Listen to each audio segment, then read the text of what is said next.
We Yeah. checked out this advertising campaign that Netflix did for a recent movie. They actually Yeah. stuck some dude inside a billboard for like 3 days, supposedly. I don't know Yeah. if he actually was in there the whole 3 days, I but he think he was in there came for out some for portion. water breaks and to eat some food and take a little fresh air. But yeah, he was up there. I mean, I looked at him like, I don't think there's a bathroom in there. So No.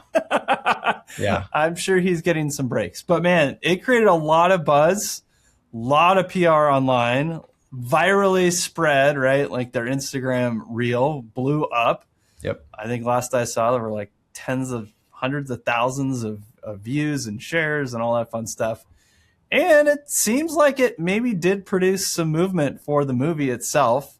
Yeah. It was their #1 watched movie on Netflix in the days following. So, okay, I guess like kudos 87 to countries. the Netflix marketing team. Yeah. Good job. Yeah. Good job. But Yep. I think it kind of raises this bigger question, Sam. Viral marketing, right? Is that something that we think as Remark a brand that brands should be pursuing and going after and doing, like this kind of stunt type thing? Or is that maybe something that isn't as helpful for brands? I think that's what we want to dig into on this one. Yeah.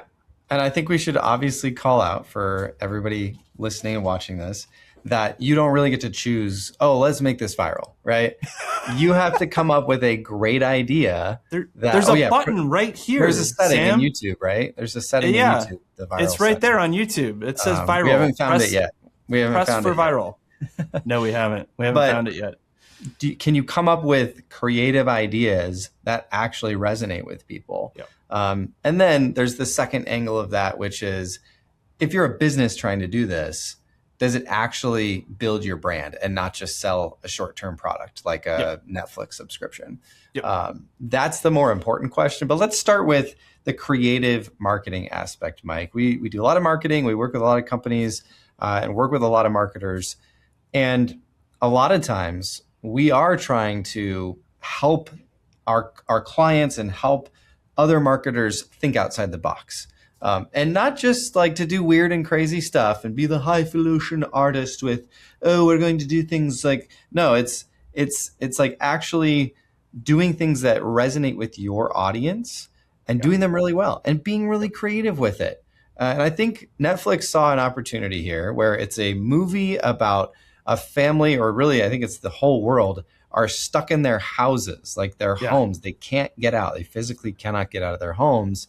And so they were like, we need to show people what this is all about. And so they stuck a guy in a fake house and a billboard. And he can't get out. I mean, that's great. That is honestly, that's a great campaign.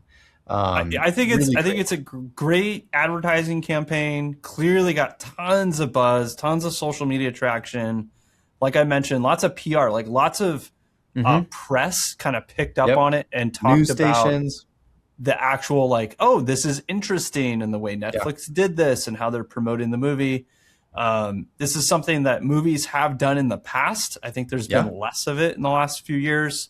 So maybe we're seeing a resurgence of these kind of, honestly, this isn't really viral marketing to me as much as, I mean, yes, it went viral, right? It got lots of exposure, but I think it's really guerrilla marketing, where it's saying, let's take traditional marketing channels like a billboard and think about how we can use that to create a bigger, more interesting story than just the ad on the billboard, right? Like they could have just bought out tons more billboards in the LA area, and maybe that would have moved the needle a little bit. But because they created an experience that happened to be a billboard, that allowed them to create this story that people want to talk about and they want to share and they want to engage with. It's why we're even talking about it today. Like, would we be talking about this if it was just a static, plain old, same old ad on a billboard for a movie? I don't think we'd be talking about it at all. I probably wouldn't even know about it, to be honest. But I think that's part of it, is like taking the medium that you traditionally think like, oh, like let's take this banner ad on this one publication that we always buy, and can we do something different with it? Or maybe it's like, hey, instead of just sending the same old press release because we're doing something in our business that's newsworthy, can we create an event out of it and an experience? I mean, this is not new. If you think about like the Steve Jobs experience where they built, and I mean, even to this day with Tim Cook and now whoever their new CEO is going to be, I don't remember anymore. But like that Steve Jobs with the black turtleneck sweater in front of like thousands of developers, like not even press, a press was there, right? But announcing like, here's the new product, here's the new feature, here's the iPod, right? If we remember back all the way to that like introduction of the iPod, that experience of that event, I mean, that could have just been a press release. They really could have just said, hey, new product coming out, boom, hit the print button and send this out to everybody we know in the media and they can republish it. But instead it's like, no, we're going to do this big unveiling. We're going to make this huge experience. We're going to have the countdown clock to when you come. People have to actually get invited to the event and it's exclusive. And then everybody writes about it. I remember like, even to a point where like, maybe not as much anymore, but like there used to be a time where like people would sit online and like wait for like the new Apple release, like event. And then they'd like, whether they were watching it live or they were like reading other people commenting on it live. It was like a thing. And I'm like, oh my goodness. So I think that's part of what I would love to see more brands think about doing. And especially in spaces that we play in, anything B2B, professional services, especially, just like, how do you take traditional marketing channels and say, how do we like kind of twist it? How do we create an experience that maybe people will find more interesting, more engaging, want to talk about it, and want to like engage back with us more on those things? I mean, that was one kind of like big, I don't know, thought that came out of seeing what Netflix did with this thing. Yeah, I think there's another angle here, Mike, in that this was not an AI advertising campaign. This was not a Coca-Cola created AI commercial. This was, like you said, I love the word experiential marketing, right? They put a real person in a real billboard, and you had people, I watched the news clip of the LA News Channel. People literally drove down just to see this thing in person. That's how viral it became. Like people literally drove hours through LA traffic to go look at a billboard for a Netflix movie. Like that is testament to, I think, a new wave of consumers wanting real experiences, not some fake schlop that was, produced by an AI prompt. This was a real person, 30 feet up in a billboard, and it hit and people thought it was awesome and everybody's talking about it. So I think there's a huge lesson there in, don't just do what's easy. Don't just do what takes the least amount of time. If you're a marketer and, the partners of your firm just told you to, hey, we need to go do X, Y, and Z. All right, 1, 2, like I'm just going to, throw some more money at Google, throw some more money at Facebook ads, just get it in front of a bunch of eyeballs. Think about how you can tailor your message to your specific audience. What do they care about? What resonates with them? And I think that's a huge lesson for a company like Netflix, who has probably dabbled in quite a bit of, I know they have dabbled in quite a bit of AI technology, to go out and do something like this that's real. And you can physically touch it and you can physically stand underneath it and look up. I think there's a huge precedent that they set with this. Yep. Yeah, and I immediately thought of another brand. So I saw this ad or this kind of marketing push from Netflix, and I immediately thought of another brand that does this so consistently well, which is create real world viral experiences, stuff that people want to talk about, they want to engage with, and it fits their brand. Like it is an expression of their brand when they do these, and that's Red Bull. Right. You can think of like every single crazy stunt that they have like funded and produced.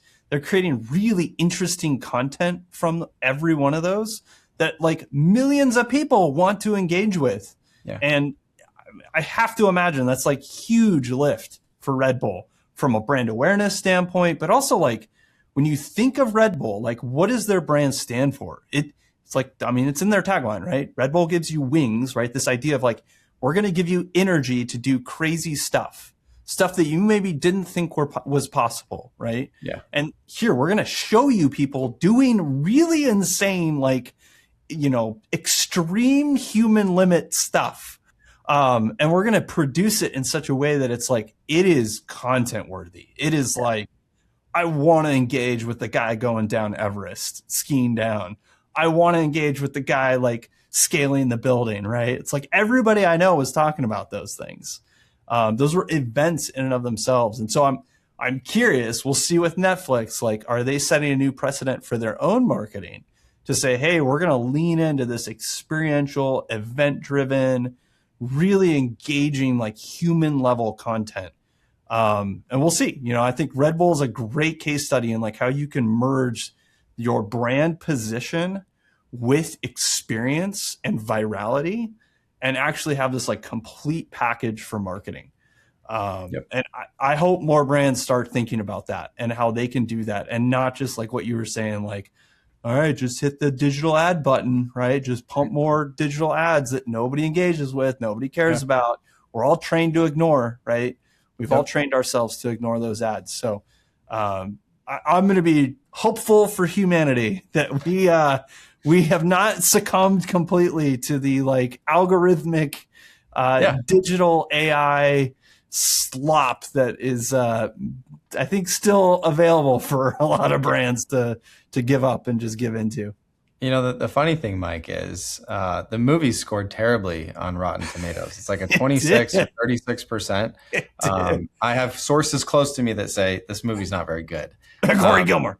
Yeah, but it hit the charts #1 because of this viral sensation. So hopefully you're not listening to this thinking like, oh, now I can create mediocre products and sell them with just some great marketing. That's happened in history. But no, I think there's a great lesson here where create experiences, get creative, make sure that your marketing, whatever you're doing, whether you're the owner of your company, the marketer assigned to doing things, the BD person who's trying to build relationships, figure out how to create really creative content, figure out how to make that content actually worth something to your audience, and then make sure it resonates with your brand.